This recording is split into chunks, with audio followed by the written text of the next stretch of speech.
আমি হুজুর কতটুকু পারি, একটা পানিতে ফু দিয়ে পানি গলায় দিতে পারি, ও দিয়ে কাজ হইলে হইলো, না হইলো না হইলো। এসব ডাক্তারের দরকার আছে না? না, বিশাল একটা বিল্ডিং বানাবেন, কি লাগবে? কথা কয় না গো, সবই দরকার আছে। এই জন্য আমরা বলতেছি না, কিন্তু যদি ছোটবেলায় মাদ্রাসায় পড়ে ডাক্তার হলে আদর্শ ডাক্তার হবে, ডাক্তার নামে কষাই হবে না যে কেসি গজ ভিতরে রেখে সিলাই করে দিবে, কথাটা বুঝতে পারছেন? ওইরকম ডাক্তার হবে না। এই জন্য সন্তানকে মাদ্রাসায় পড়াইতে হবে। পারবো তো ইনশাআল্লাহ? সন্তানদেরকে দিন শিখাবো, ছেলে হোক মেয়ে হোক, সর্বপ্রথম কোরআন সুন্নাহর জ্ঞান তাদের ভিতরে ঢুকাবো। এটা অভিভাবক হিসাবে আমাদের দায়িত্ব। আর সন্তান যদি মাদ্রাসায় পড়ে, ওদেরকে নামাজের ওয়াজ করা লাগবে নাকি উল্টো এসে বাড়িতে বাবা মার কাছে নামাজের ওয়াজ করা? আব্বু আমারে মাদ্রাসায় পড়া, তুমি নামাজ পড়ো না। আব্বু নামাজ পড়ো, আমি হাফিজ হলে আলেম বলবে, আলেম হইলে মানুষ বলবে দেখো ছেলে হাফিজ আলেম, বাবা নামাজ পড়ে না। এরকম বলে কিনা বলেন তো? কি মায়া লাগে। মারা এসে কয় মা টিভি দেখা যাবে না, হুজুর বলছে নামাজ পড়তে হবে। মায়ের সিরিয়ালের সামনে বসে সিরিয়াল দেখে, সন্তানের 2 দিনের কথা শুনে মা বলে টিভি বের করে দাও তো। ছোট্ট বাচ্চা মারা সেই বসে আমাদের শাসন করে, হ্যাঁ কথা বলে। আপনার ঘরটা মানে আলোকিত হয়ে যায়, সুন্দর হয়ে যায়। ওই যে বিশ্ববিদ্যালয় একজন হাফেজ তো কি তার মারা গেল অল্প বয়সে, বাবা জানা যায়, তারা বলতেছে আমার ছেলে দেখলাম নিঃশ্বাসটা ত্যাগ করতেছে, তখনও কোরআন তেলাওয়াত করতেছে। সুবহানাল্লাহ। বলে আমি আমার বাবা আমার ছেলে যে কাফনে মোড়ানো, আমি আফসোস করতেছি না তো, আল্লাহ যে কয়দিন হাত দিছে নিয়ে গেছে, আমি আফসোস করবো কেন? আমার ছেলে তো ঘুমাইছে, আমি আফসোস করি নাই। দেখেন বাবা কতটা ধৈর্য, কারণ একটা হাফেজ সন্তান, বিশ্ববিজয়ী হাফেজ ছিল। কথা কি বলছেন? পিএসপি কোরআনের আলো চ্যাম্পিয়ন ছিল। মাশাআল্লাহ বলেন, এমন একটা সন্তান আমাদের দরকার। আমাদের দরকার বিশ্ব চ্যাম্পিয়ন হওয়া হাফেজ আলেম। কথা বলেন, কথা বলেন। ক্রিকেটার নাই, ফুটবল বানায় লাভ নাই, সুপারস্টার গায়ক বানায় লাভ নাই, সন্তানকে বানাইতে হবে কোরআনের পাখি। কথা বলেন, পারবো তো ইনশাআল্লাহ? আল্লাহ কবুল করেন না? একটু জোরে বলেন আমিন। আল্লাহ যেন কবুল করেন, জোরে বলেন আমিন। সম্মানিত ভাইরা, আমার দিল দিয়ে কথাগুলো বুঝবেন বাজান, সামনে গেলে মজা পাবেন, একটু কষ্ট মনের মধ্যে নেবেন না। আল্লাহ রাব্বুল আলামিন বলেন ইকরা বিসমি রাব্বিকাল্লাযী খলাক, পড়ো তোমার রবের নামে যিনি তোমাদেরকে সৃষ্টি করেছেন। এর ভিতরে রব শব্দ আছে না নাই? পবিত্র কুরআনুল কারীমের 1 নাম্বার সূরা সূরাতুল ফাতিহার 1 নাম্বার আয়াত। জবান ছেড়ে সবাই আমার সঙ্গে তেলাওয়াত করুন, আলহামদুলিল্লাহি রাব্বিল আলামিন। সমস্ত প্রশংসা, যাবতীয় প্রশংসার একমাত্র মালিক তিনি, সৃষ্টিগুলোর রব, আমাদের প্রতিপালক আল্লাহ যিনি। আপনি যখন রুকুতে চলে গেলেন কি তাসবিহ পাঠ করলাম? সুবহান রাব্বিয়াল আযীম, সুবহান রাব্বিয়াল আযীম। রব শব্দ আছে না নাই? এরপরে রুকুতে দাঁড়ানোর সময় কি বলি? সামিআল্লাহু লিমান হামিদা, রব্বানা লাকাল হামদ। রব শব্দ আছে না নাই? এরপরে যখন সিজদায় মাথাটা নত করি কি তাসবিহ পাঠ করি? সুবহান রাব্বিয়াল আ'লা, সুবহান রাব্বিয়াল আ'লা। অনেকে দেখবেন খালি ফিসফিস করে, সুবহান সুবহান সুবহান সুবহান সুবহানাল্লাহ কয় না, সবিনে তেল পায় আল্লাহ বলবেন। স্পষ্ট বোঝেন না, খালি সুবহান সুবহান সুবহান সুবহান। স্পষ্ট বলতে হবে আপনাকে, সুবহান রাব্বিয়াল আ'লা, সুবহান রাব্বিয়াল আ'লা। এরপরে যখন বাজান সালাম ফিরানোর পরে হাত তুলে মুনাজাত করি, আল্লাহর কাছে কি দোয়া করি? রব্বানা আতিনা ফিদ দুনিয়া হাসানাতাও ওয়া ফিল আখিরাতি হাসানাতাও ওয়া কিনা আযাবান নার। সূরা বাকারা 201 নম্বর আয়াত। আল্লাহর কাছে ডেকে বললাম, হে আমাদের রব, আমাদেরকে দুনিয়ার কল্যাণ দান করো, ওই আখিরাতের কল্যাণ দান করো, ওই কঠিন জাহান্নামের আগুন থেকে আমাদের মুক্তি দাও। তাহলে ইহকাল পরকালের কল্যাণ দেওয়ার মালিক কে? জাহান্নামের আগুন থেকে বাঁচানোর মালিক কে? পবিত্র কুরআনুল কারীমের ভিতরে 114টা সূরা আছে। সর্বশেষ এই সূরাটির নাম হলো নাস, তার 1 নাম্বার আয়াত, কুল আউযু বিরাব্বিন নাস। এর ভিতরেও রব শব্দ আছে না নাই? এবার জানবো আমার, আপনি আমি যেদিন মারা যাব, মসজিদের মাইকে যেদিন এলান জারি হবে, এই গ্রামের অমুক ব্যক্তি বেঁচে নাই, ইন্না লিল্লাহি ওয়া ইন্না ইলাইহি রাজিউন। আপনার আমার মৃত্যুর সংবাদ শোনার পরে স্ত্রী কেঁদে বলবে স্বামী নাই, ছেলে কেঁদে বলবে বাবা নাই, মেয়েটা কেঁদে বলবে বাবা নাই, পিতা মাতা বেঁচে থাকলে বলবে কলিজার ধনটা হারাইলাম। আত্মীয় স্বজন সবাই আপনার আমার জানাজায় আসবে শেষ বিদায় দেওয়ার জন্য। বাজান আমার, ওই দামি বিল্ডিং বানাইছেন, দামি বাথরুম বানাইছেন, কোথাও আপনার জীবনের গোসলটা হবে না। এমন মানুষ আছে কোটি কোটি টাকা দিয়া সুন্দর করে ওয়াশরুমটা বানাইছে, কথা কথা ভিআইপি কারবার, জীবনের শেষ গোসলটা ওই দামি টয়লেটে হবে না, কথা বলেন না কেন? ওই 4-5 কোটি টাকা খরচ করেছেন, ওই জায়গায় হবে না বাজান। ওখান থেকে বের করে চকির উপরে শোয়া মশুরি টাঙ্গাইয়া দেখে রঙিন পোশাক কইলা বড়ই পাতার গরম পানি দিয়া গোসল করাবে, আতর সুরমা লাগায় জনমের মতো সাজাবে, সাদা কাপড়ে চকলেটের মতো ওরাইয়া মসজিদের কাটিয়াতে দুইলা 4 জন বরযাত্রী দইরা একটা দুবা করে কবরস্থানে নিয়ে যাবে। ওই কবরে 3 জন ব্যক্তি নামবে বাজার লাশটা রাখার জন্য। মনে হবে এরাই বুঝি সাথী, কিন্তু না, কবরের লাশটা রেখে মুখটা কেবলে মুখি কইরে এক একে সবাই উঠে আসবে। ওই কবরে থাকা ব্যক্তি কবরে শুয়ে থেকে দুরাকাত একটু একটু দেখতে পাইবে।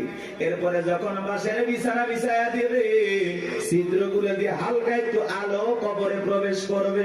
এরপরে যখন মাটি চতুর্দিক দিয়ে যাবে বাজার, ওপরে যখন মাটির চাপা দিয়া দেবে, কবরটা হয়ে যাবে ঘোর অন্ধকার। কবরে রেখে আত্মীয় স্বজন বন্ধু বান্ধব ছেলে মেয়ে সবাই চলে আসবে। কবরে থাকা ব্যক্তি ওখানে পায়ের আওয়াজ শুনতে পাবে, চিৎকার মেরে ডেকে বলবে আমাকে একা রাইখা দাও না, আমাকে সঙ্গে নিয়ে যাও। কবরে থাকা ব্যক্তির চিৎকার দুনিয়ার কেউ শুনতে পাবে।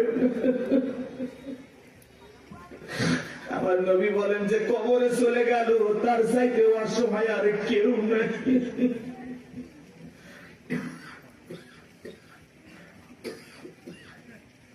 আমার নবী যে বলেছেন قال رسول الله صلى الله عليه وسلم إنما القبور روضة من رياض الجنة أو حفرة من حفر النار رواه الترمذي। নবীজি বলেন যে ব্যক্তির আমল ভালো, মৃত্যুর সঙ্গে সঙ্গে আল্লাহ রাব্বুল আলামিন তার কবরটাকে জান্নাতের বাগান বানিয়ে দেবে। আর যে ব্যক্তির আমল খারাপ, আও হুফরাতুম মিন হুফারিন নার, তার কবরটা হবে জাহান্নামের আগুনের গর্ত। আমার নবী এক জায়গায় বসা, জিবরাইল এসে বলে নবী গো, এই মুহূর্তে একটা আওয়াজ হলো, আপনি কি শুনতে পাইছেন? আমার নবী বলে হ্যাঁ শুনতে পাই না। জিবরাইল বলে নবী আজ থেকে 70 বছর আগে আল্লাহ রাব্বুল আলামিন জাহান্নামের গর্তের মধ্যে একটা পাথর ছেড়ে দিয়েছে, এই মাত্র জাহান্নামের তলদেশে গিয়ে পাথরটা পৌঁছাইলো। চিন্তা করেন বাজার, একটা পাথর ছেড়ে দিলে যদি 70 বছর সময় লাগে, আল্লাহ না করুক আপনার আমার গুনাহের কারণে, অপরাধের কারণে আসমানের জমিনের মালিক আল্লাহ যদি বেজার হইয়া একবার জাহান্নামের আগুনের গর্তে ফেলে দেয়, আপনার আমার বাঁচার কিন্তু কোনো উপায় নাই। যেই জাহান্নামের আগুন দুনিয়ার আগুনের চাইতে 70 গুণ বেশি পাওয়ার। একবার যদি কারো দিকে জাহান্নামের আগুন লেগে যায়, মনে হয় কলিজাটা পুড়ে ছাই হয়ে যাবে। এ বাজার নবীর প্রিয় সাহাবী হযরত ওসমান কবর থেকে অঝরে চোখের পানি ছেড়ে দিয়ে কান্না করতেন। সাহাবায়ে কিরাম ডেকে বলে ভাই আপনি কবর থেকে কেন অঝরে কান্না করেন, কি হয়েছে আপনারা বলেন? হযরত ওসমান ডেকে বলেন প্রত্যেকটা মানুষের প্রথম মঞ্জিল, প্রথম ঘাঁটি, প্রথম স্টেশন হলো এই কবর। এই কবরের ভিতরে 3টা প্রশ্ন করা হবে, যে সঠিক উত্তর দিতে পারবে তার মিজান ফুলসিরাতে কোনো টেনশন নাই, কিন্তু যে উত্তর দিতে পারবে না তার কিন্তু বাঁচার কোনো উপায় নাই। জান্নাতের সার্টিফিকেট প্রাপ্ত সাহাবী কবরে দেখে কান্না করে। ভালো করে বুঝবেন, দুনিয়ার থাকতে জান্নাতের কি পাইছে?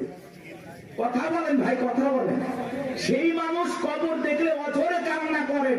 মাঝে মাঝে হযরত ওসমান এত কান্না করতেন, কবরস্থানের পাশে তিনি অজ্ঞান হয়ে পড়ে থাকতেন, জ্ঞান হারিয়ে ফেলতেন। আর আমরা সকালে কবর দেয়, বিকেলে যা তাস খেল, জুয়া খেল। সকালে কবর দেয়, বিকেল বেলা যায় মা বোনেরা খেয়াল করে মানে যে লাকড়ি পুড়ে আছে না, পাতা ঝাড় দেয়, পাতা ঝাড় দেয়, কঞ্চি টঞ্চি থাকে না, ওগুলো ঝাড় দিয়ে পরিষ্কার করে নিয়ে আসে। ভয় নাই। আগে নতুন কবর দেখলে মানুষ 2-1 দিন ভয় পাইতো। কথা বলেন, আগের মানুষের কথা বলতেছি। আর এখন কবরস্থান দেখে কোনো ভয় নাই, কবরস্থানে গিয়ে হাসাহাসি করে। আহা, মানুষ মানুষ আর মানুষ নাই তো। মানুষ মরে গেছে, সেই মানুষের সাথে জুলুম করে, আছে না নাই ভাই? চিন্তা করেন, একটা বার চিন্তা করেন, একটা মিনিট চিন্তা করেন, আপনি মারা গেছেন, কি হবে আপনার? কিভাবে আপনাকে বিদায় দেওয়া হচ্ছে? একটু চিন্তা করে দেখেন। কার জন্য কি করতেছেন? দুনিয়ার মায়া করে কি না করতেছেন? সব ফেলায় যেতে হবে। ওই কবর কিন্তু জায়গা ভালো না, সবাইকে যাওয়া লাগবে। কবর কঠিন জায়গা। যার আমল ভালো, কবর তার সাথে ভালো আচরণ করবে। যার আমল খারাপ, দুনিয়াতে গান বাজাইছো না, বক্স নিয়েছে ঢিক ঢিক আওয়াজ দিয়া, কবরে যাও। দুনিয়ার মাটি যেরকম গান বাজনার আওয়াজে কাঁপাইছো, এই কবর একদিন পরে কোলে নিয়ে কাঁপাবে। কথা বলেন ঠিক না? কি হবে সেদিন তোমার? কবর কিন্তু জায়গা ভালো না, কবর বড় কঠিন জায়গা। কথা বলেন না কেন? 6 দিন পরে নখ খসে যাবে, 9 দিন পরে চুল। কবর গায়ের সামান নিতে কইর না কেউ ভুল। কবর জায়গা ভালো নয়, কবর জায়গা ভালো নয়, কবর জায়গা ভালো নয়। আমল দিয়ে কবর গৃহ সাজায়া নিতে হয়। 17 দিনে পেট ফেটে শেষ পোকার খাদ্য হবে। 7 দিন পরে গোস্তা দেবে না, কঙ্কাল পরে রবে। চিন্তা করেন, ইস, এই সুন্দর দেহ, কত রং বেরঙের সাবান শ্যাম্পু, কত কিছু ব্যবহার করলাম, কত মেডিসিন, কত তেল। কবরে গেলে দেহের বস্তুগুলো খসে পড়বে, পেটটা ফুলে ফেটে যাবে, পোকাগুলো খিলফিল করে নাক মুখতে ঢুকে যাবে, চুলের সৌন্দর্য শেষ হবে, মাটি হয়ে যাবে সবকিছু। কি নির্মম পরিস্থিতি আমার সামনে, কি কষ্টের দিন আমার সামনে। আর আমি সেই দিনগুলোর ব্যাপারে দেখিয়া দুনিয়া পাইছি, পাগল হয়ে গেছি। কথা বলেন না কেন ভাই? কত মানুষের কবর ভেঙে যায়, লাশটার দুর্গন্ধ, নাকে কাপড় দেওয়া লাগে। চিন্তা করেন আপনার আমার কি হবে? কি হবে? 17 দিনে পেট ফেটে শেষ পোকার খাদ্য হবে। 7 দিন পরে গোস্তা দেবে না, কঙ্কাল পরে রবে। 90 দিন হাড়গুলি সব, 90 দিন হাড়গুলি সব আলাদা হয়ে রয়। কবর জায়গা ভালো নয়, কবর জায়গা ভালো নয়, কবর জায়গা ভালো নয়।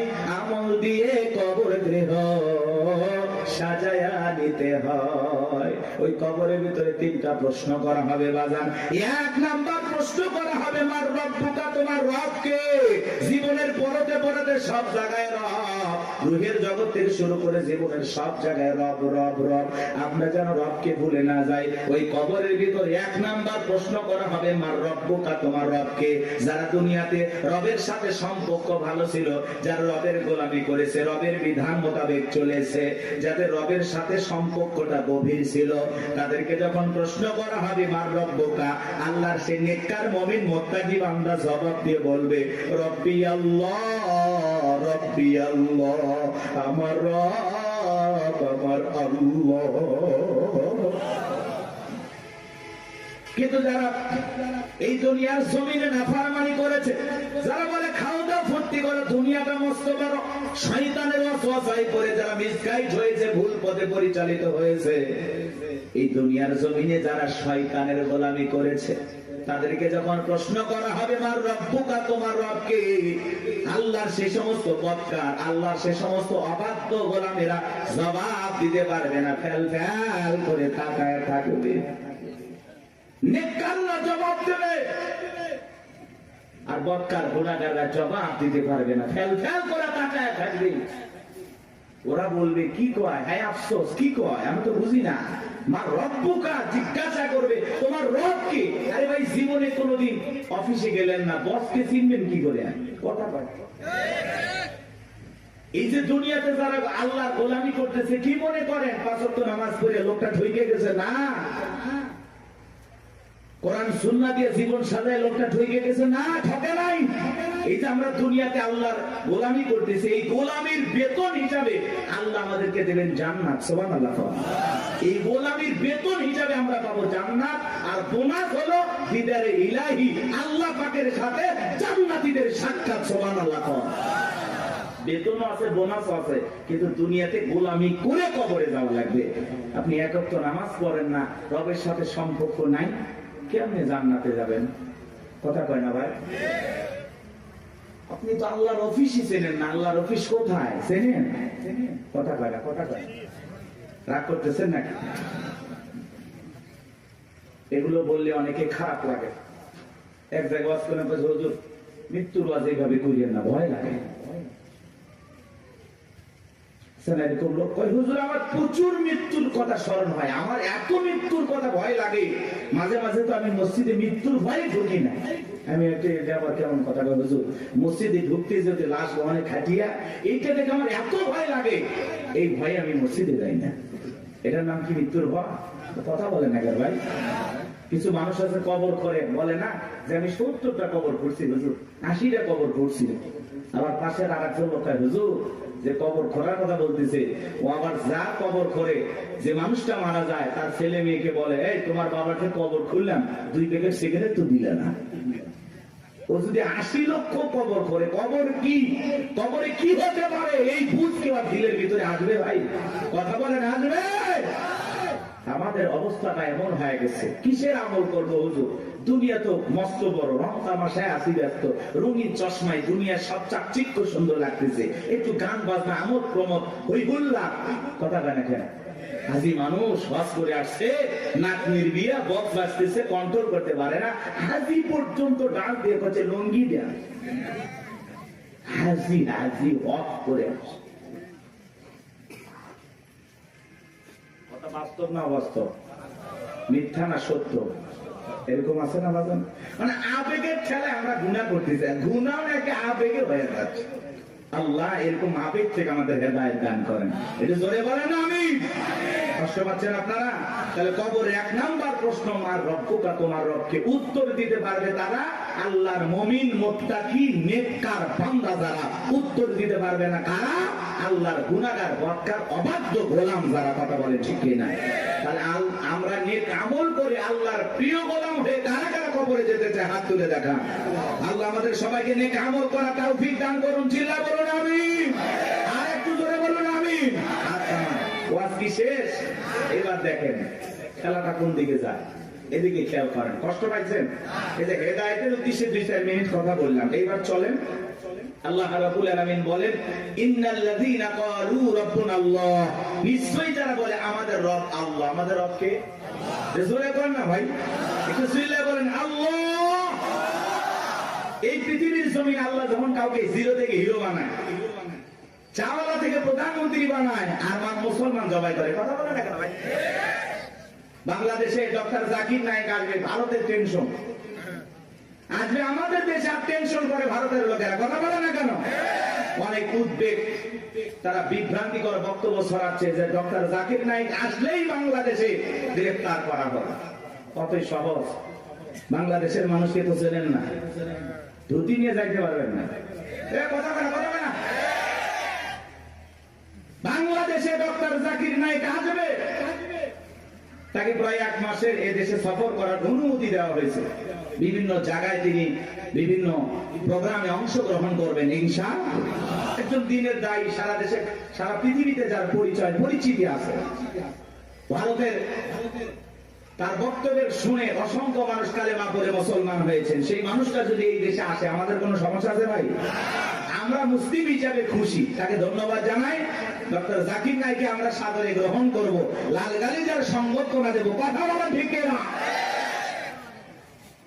আর এই দেশে যদি কোনো কারণে কোন ষড়যন্ত্র বা বিতর্কের কারণে যদি ডক্টর জাকির নায়েক বাংলাদেশে আসতে পারে, তাহলে বুঝে নেবেন বর্তমান সরকারে যারা আছে এদের ভিতরে ভারতের দালাল আছে। উনি আসবেন, সমস্যা কি? মুসলিম একটা দেশে একজন তাই আসতে পারবেন।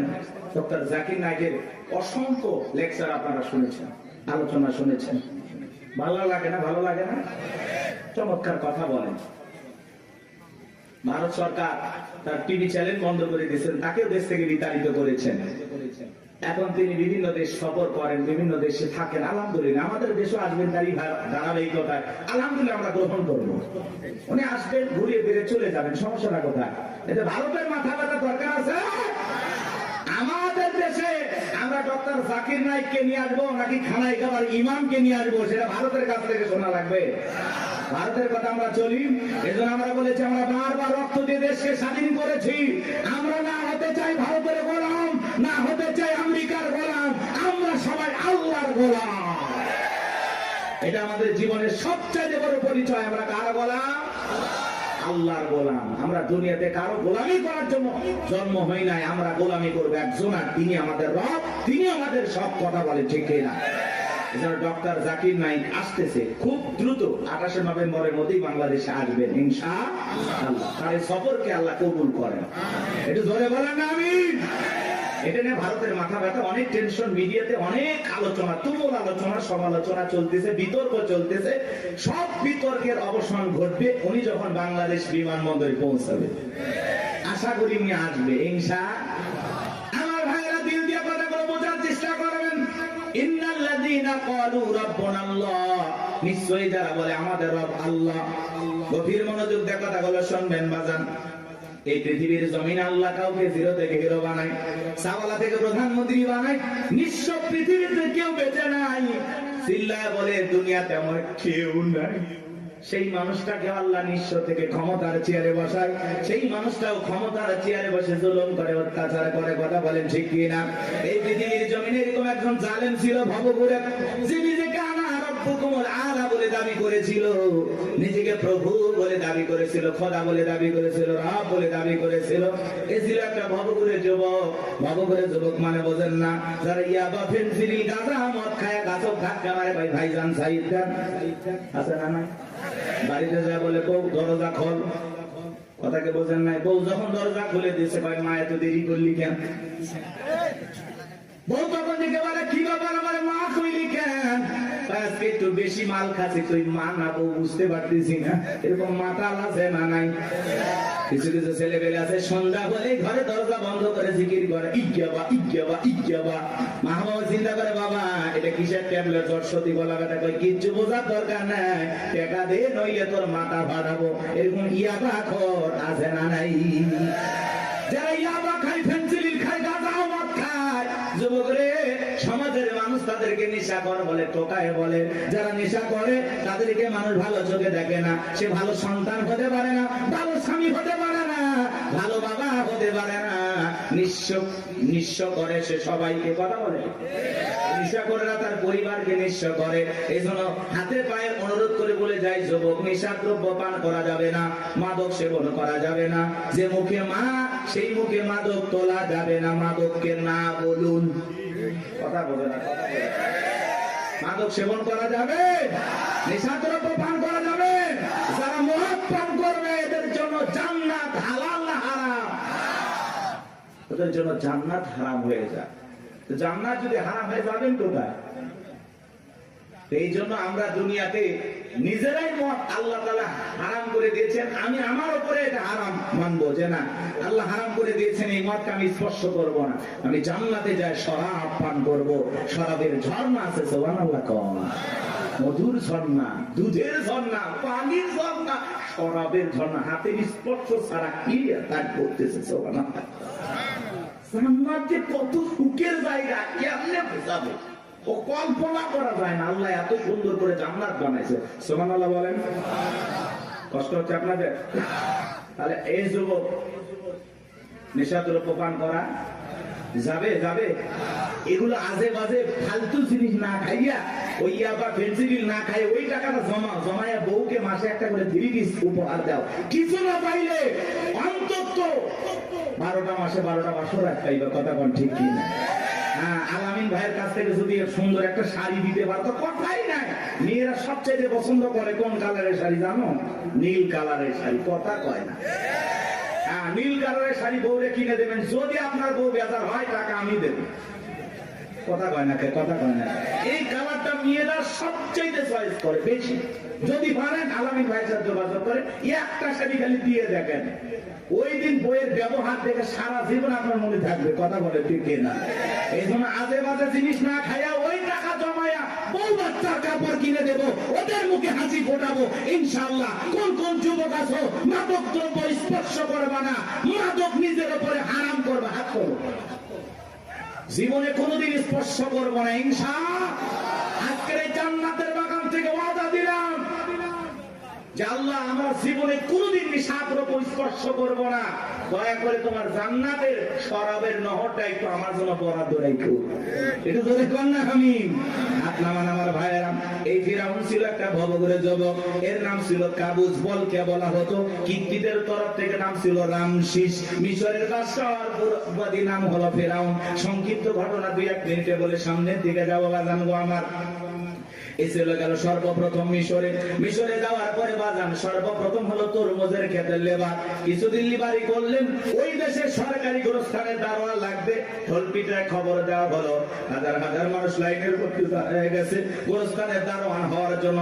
1-2 জন ইন্টারভিউ দিতে দিতে যখন ফেরাউনের পালা, দেখে বলে বাদশাহ খুব বড় আসামে বিদেশ থেকে আপনার কাছে এসেছি, যদি চাকরিটা দেন উপকৃত হব।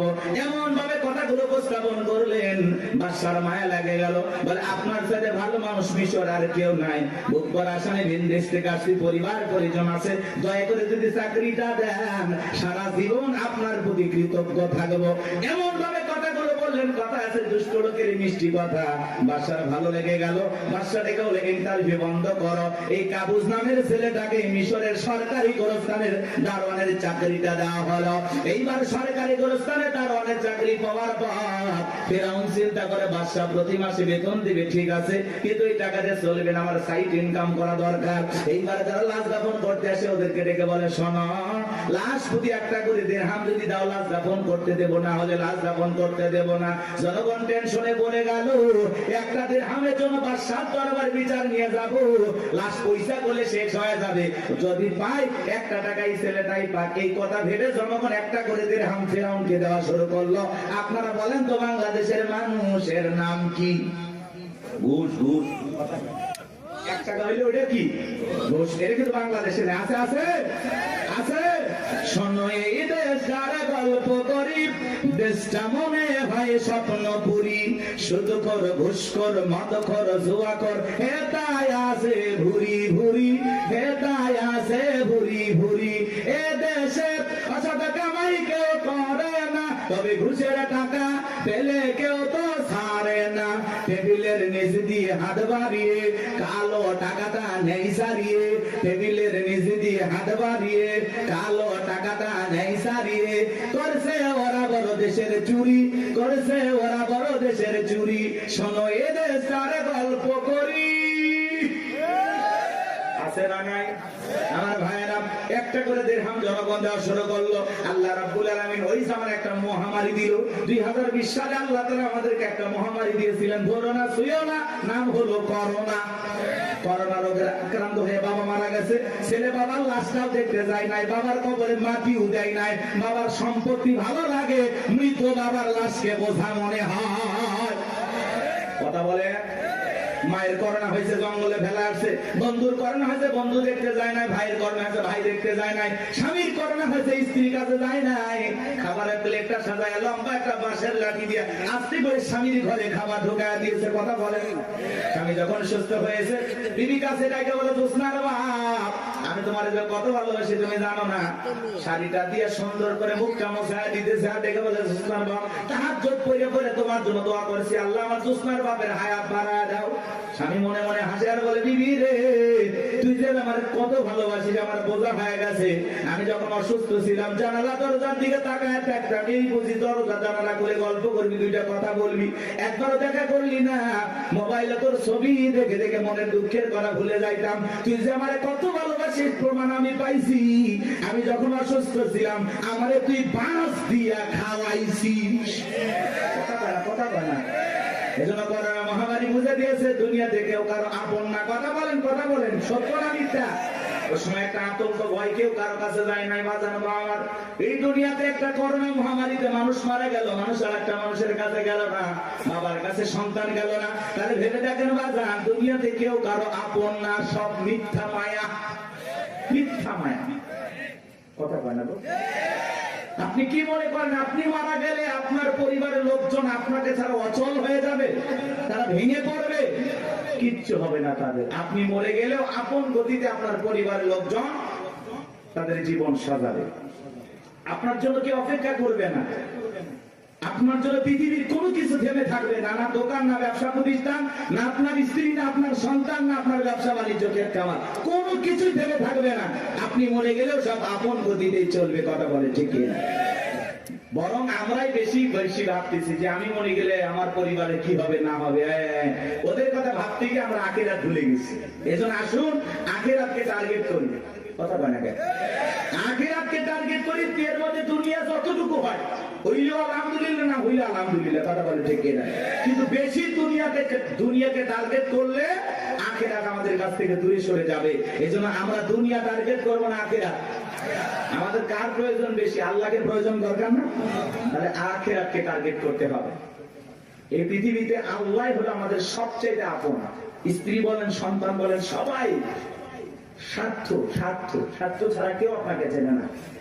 পুরুষ হলো টাকা কামানোর মেশিন। পুরুষের টাকা আছে, পুরুষের পাশে সবাই আছে। পুরুষের টাকা নেই, পকেট ফাঁকা, রাস্তার ভিক্ষুকও আপনার সাথে দেখা করবে না। কথা বলে ঠিক না? টাকা আছে, পুরুষের সম্মান আছে। টাকা আছে, পুরুষকে সবাই চেনে। সবাইকে বোঝেন নাই? ওই যে গান শুনছেন না, গান শুনছেন, ওইদিকে যাবো না, রাগ করছেন। আপনারা তো রাগ করতেছেন। কি করবো না দোয়া করবো বলেন? আচ্ছা বলেন তো, পুরুষ হলো প্রয়োজন মিটানোর মেশিন। টাকার প্রয়োজন, সম্পদের প্রয়োজন। কথা কয় না কেন? এই প্রয়োজন মিটানোর জন্য আল্লাহ আমাদের দুনিয়ায় পাঠাইছে। কথা কি বুঝতে পারতেছেন বাজান? মন খারাপ করবেন না। যে কথা বলতে চাচ্ছিলাম বাজান, দিল দিয়ে কথাগুলো বোঝার চেষ্টা করবেন, গভীর মনোযোগ দেবেন, সামনে গেলে মজা পাবেন। এ যুবক, তোমরা নিরাশ হয়ে না, তোমরা যুবক, আমিও যুবক, তোমাদের মনের দুঃখটা কি বুঝি। একটু অপেক্ষা করো, তোমাদের জন্য স্পেশাল কিছু আলোচনা মাথার মেমোরিতে সেভ করা আছে, সময় মতো ডাউনলোড দিয়ে শোনায় দেব। মা বোন যারা বসে আছেন, মা একেবারে নিরাশ হবেন না। মা মহিলা প্যান্ডেল মা বোনদের জায়গা হচ্ছে না, আমি শুনেছি। আর পাগলিদের জায়গা একটু বেশি লাগে। ওদের ঘরেও যেরকম দখল করতে চায়, বাহিরে গেলে দখল করতেছে। কথা বল না কেন? এই যে মা বোনদের জন্য কিছু ওয়াজ করা দরকার আছে না নাই? কিছু বাঁকা পথে মা বোন চলে, বাঁকা পথে চলা মা বোনদেরকে ওয়াজের মাধ্যমে আজকে একটু সোজা করা হবে। একটু সময় দেন, সামনে যায়। আমার ভাইয়েরা চলেন, সামনের দিকে যায় বাজান। ওই ডায়রিয়া কলেরা মহামারীতে হাজার হাজার মানুষ মারা গেল। আর ফিরাউনের পকেটে টাকা ঢুকলো, টাকা পাইতে পাইতে এত টাকার মালিক হয়ে গেল বাজান। টাকা রাখার কারো কোনো জায়গায় নাই। এবার বাদশার দরবার একদিন চলে আসছে, বাদশা আমার কাছে কিছু টাকা পয়সা আছে, এলাকায় যারা গরিব মানুষ খাজনা দিতে পারে না, দুঃখী মানুষ খাইতে পারে না, আমি তাদের একটু জনসেবামূলক কাজ করতে চাই। বাদশাটাকে বলে, বাবা তো ভালো উদ্যোগ, তোমার মতো ছেলে ঘরে ঘরে জন্ম নেওয়া দরকার। এইবার জনগণের সেই সমস্ত টাকাগুলো নিয়ে আসা গরিব মানুষের মাঝে বিতরণ করলেন, খাজনা পরিশোধ করে দিলেন।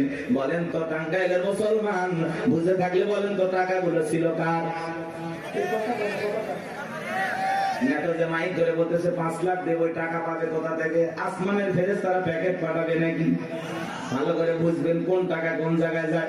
আমাদের গাইবান্ধার আঞ্চলিক ভাষা একটা কথা বলে, মাছের তেল দিয়ে মাছ ভাজা। কথা কি বুঝতে পারতেছেন? জনগণের টাকা জনগণের মাঝে বিতরণ করে ফাও ফাও বাহাবা পাইলু। জনগণ থেকে বলে, আরে রাজ্যের বাদশা যদি এই ব্যক্তি না হয়া গোরস্থানের ছেলেটা হইতো, না জানি আমাদের কপাল খুলে যেত। নির্বাচনের আগে একটু জনসেবামূলক কাজ করা দরকার আছে না নাই?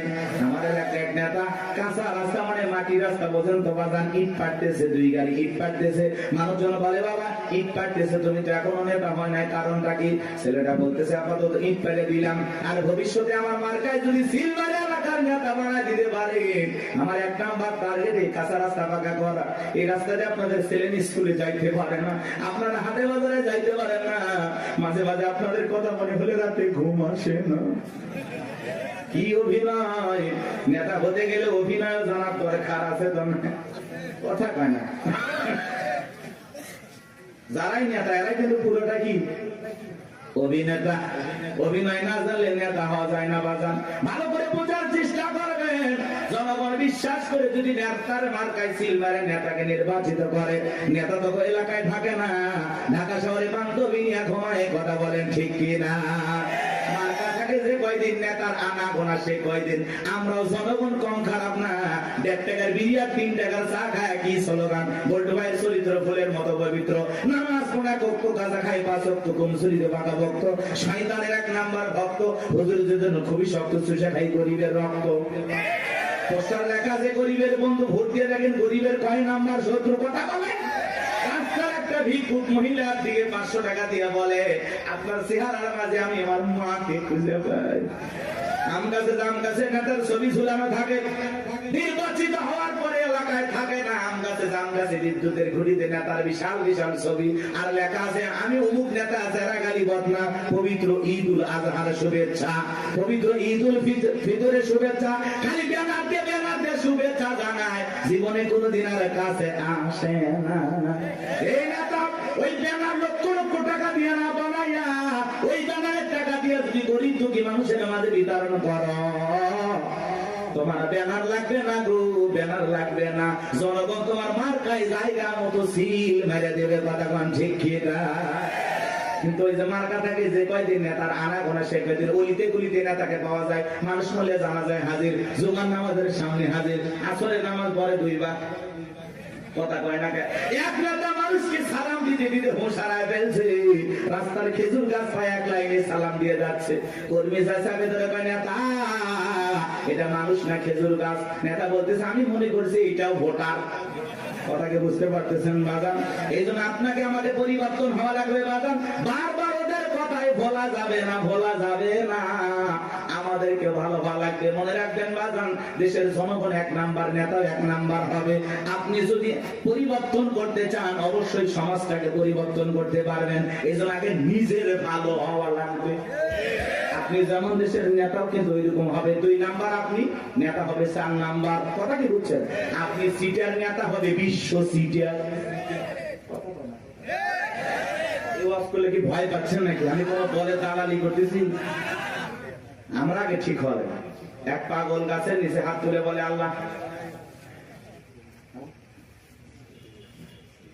আরে হারাক তো মানুষ বাইরে গেছে, 2-4 জন হারিয়ে গেলে কি হবে?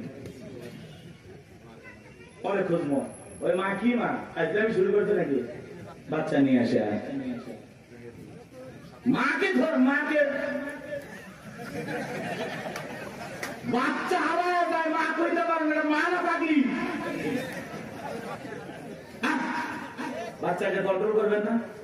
এ বাবা জাহিদ, তোমার মা কান্না করে, আসো বাবু আসো। সাতু দিয়ে বাড়ি ও